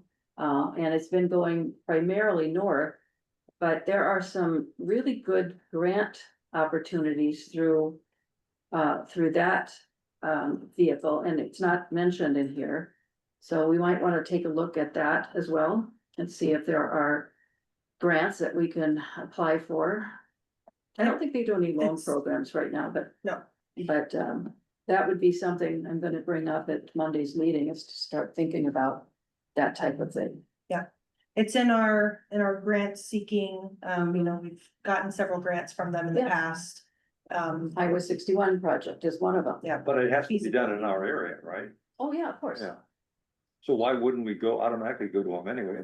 If it's feeding the Sunrise River and that, it would qualify for that, wouldn't it? Well, that's what Yeah. I'm saying, absolutely, we haven't looked at that, and we should, because there are opportunities, I don't think the criteria has changed at all. So we just have to file one of their applications, And we're going to be working up in that area for the next several years, so I'm sure that we will get, But we didn't make a decision on EOR's presentation to do the 35. So total project was 35,000, 80-some thousand, 35,000 was to do the 3 projects around. Wyoming, right? Yeah, for the green belt. Yeah, right, let's do that, Phase but one. we didn't approve that, and it's gotta be done this year, right? If we're gonna move it ahead, That's the first phase. right, otherwise we have to wait till next year. So, we've got other projects for this year and next year that we haven't even put in the budget yet. So, and we Yeah, didn't we- approve that, I'm saying it's just gonna sit there until we vote on it. well, we haven't been presented with anything to vote on, really. Well, yeah. Well, if we're talking about that last presentation, right? Yeah, That yeah. Cecilio just did. Yeah, we didn't, we wanted to The just, Greenway project. yeah, we just moved it to the next meeting, so we're not talking about, part, huh? You're thinking of floodplain, he's talking green belt. I'm Well, talking about your 3 projects, Shallow Pond and the other 2, those are gonna be 3 big projects. well, they haven't done the next level of engineering, I think you're working on those, right, to get more data? That's what we had to approve, the Yeah. 35,000. So. I asked at the meeting why we weren't voting on it, nobody answered me, so. Cause I thought we were gonna vote and pass it so they get started on it, but. There's the discussion about applying for the grant to pay for the work, including that. Right now, we don't have 35. So, Okay. Good point. well, I mean. It's a decision, right, that the board would just have to make. Well, it's Okay. not something that's put off in the future, I guess, is what I'm saying, is that Mhm. if that's ready to go, then we're going to consider it at the next meeting, for sure. And you're gonna have a clear memo for us to follow on what we're going to be doing, and I think, after that starts, then we should be looking at Lower St. Croix as a vehicle.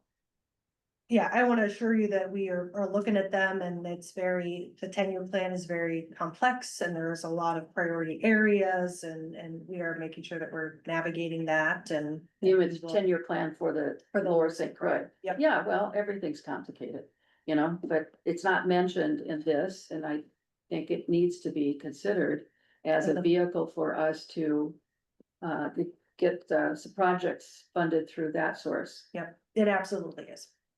Well, it's not reflected in here. Because we're only looking at the budget, we're only looking at the loan from the MPCA process, and I didn't see anything mentioned about Lower St. Croix. Because we've spent the grants that we have received. We don't have any Okay. grants presently. Well, we're showing only confirmed grants, but I think I hear you. We haven't applied for any from Lower St. Croix, is what I'm saying. So I know we've applied to other places and we're waiting to see if we've been accepted, but we haven't even applied to the Lower St. Croix for some of these projects that might qualify. That's what I'm saying. Okay, The CAC meeting is tomorrow. And would the board like to talk about attendance and any sort of points you would like to share with the CAC? no, I don't think so at this time. I mean, we don't want to get them involved in this, at this high a level of discussion, because we haven't made a decision on what to do, and, I think we have to wait until the presentation from Red Path. And the board has had time to actually discuss that as well as this and make a decision on what direction we're going. And I think before it becomes a formal thing, we would want to get CAP to weigh in on the choice that we made as a board. Because we I don't, think it might be helpful to talk to them about the fact that the levy is gonna be higher, Mhm. just so they're aware of Well, we that. chose not to do that before until Okay. we finalized the things. Okay, And didn't want to scare people, if we Right. decide to do something different, there could be bonding avenues that we haven't talked about, in this position, but that could be another option that we're looking at, so. We should also have a rationale for how we got into this position, and there's a number of things that contribute to that, as Manager Anderson already said. Yes, we did miss some opportunities looking back to actually raise the levy. But I think in the short term, if you look at what's happening this year in our biggest budget year and being overly efficient in spending more than what we actually forecasted, put us in the hole. Had we been on schedule and everything else, we wouldn't have this problem, and we would have been able to see through. So I'll have a look, we should look at that and make sure we understand. So people understand why we're where we are. Yeah, put some talking points together. I mean, it's. Yeah, we took the loans out because we thought we could get by and pay them off, and then some things have happened, and maybe we should have taken out a couple insurance policies by raising a few more percentage points along the way, but. There's two main things. It's the Highway 61 project and this, the one that you mentioned tonight, Emily, where we had to use The Heath Iron Enhancement. Heath Iron, yeah, both in Chisago County, both Chisago County projects. So I don't know what the hell happened, but for whatever Well, reason. we should have that and ready and. But I show the don't want it impact. to be a contentious thing though, No, no. Washington County against No, Chisago that's not County. it at all, it's just. Well, fact it happened. happens. It It happens, and so we have to really understand the dynamic of Yeah. why we got into that situation.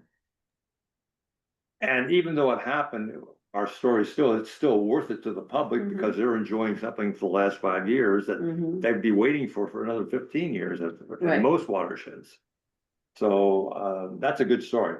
And I think, Mhm. and everybody can relate to it because they can see it in their own lake. Yeah. Bone Lake, Comfort Lake, everybody's happy. Well, I look forward to that report from Red Path.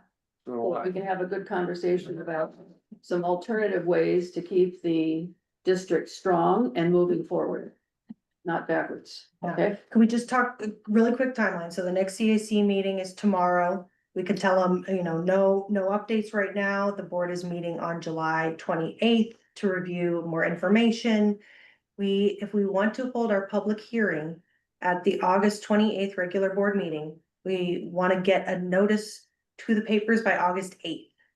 And then the next CAC meeting after that point is August 19th. Why aren't we doing it in early September? Why are we pushing so hard for the end of August when we need more time? Madam President. Yes, So the public hearing is not necessarily the final, but it's an opportunity to get input from the public. So we've typically have targeted that late part of August. And then, because then the board would have roughly 2 weeks to make any final adjustments to get that levy certification in by September 15th. So that's been the strategy to date, is to get it. So we need to have our presentations ready at that level, because people are gonna come to the meeting at this time and talk about it, I'm sure. Then we need to have some presentations to. at the end of August. Yeah, Mhm. when we need to have our So story, we still have a month. and then we can refine the story if it doesn't go well. Make adjustments for later on. So. Well, the way it works, as you probably remember, is that there's an opportunity in December to alter your levy, but only Down. if down, you have to, yeah, Right, it's so only you don't wanna down. Be high for anything. So if there's a lot of backwash, you still have that December opportunity to lower the levy. So my recommendation is that we present a higher levy so that we have room to back down if it's unacceptable. But, We can test your hypothesis about the public reaction at that point in time too and see. I think we could mention that to the CAC that we are having Red Path mhm, do a professional recommendation for us. I think that's a good idea, Yeah, so you can tell them that for sure. yeah. Okay. And that's gonna be available, Mhm. when's it gonna be available, Manager Anderson? It should be in 10 days, it's like 2 weeks, 2.5 weeks, it'll be ready. I had, after the board meeting last week, on Friday morning, I contacted them and they had a contract over to me to sign electronically, and so they've been working on it since Friday, and I talked to, our CPA team leader, is, Bonnie Friedrichs. Yeah, Frederick's son. No. Fraser. Friedrich, yeah, Friedrich.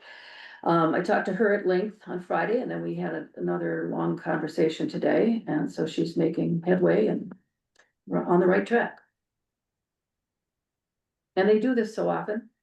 They work with a lot of watersheds. They do this so often, that they have a standard format basically, and it gets customized for your particular watershed, that they're working on, and they're gathering all the information. They'll be contacting you, I think, soon for all this, like the first, budget that you did. They'll want to see this one too, I'm sure, the proposal. Okay. All right, well, thank you. Thanks, everybody. Any other comments from the board? Suggestions or thoughts? I mean, you guys all have different experiences, so.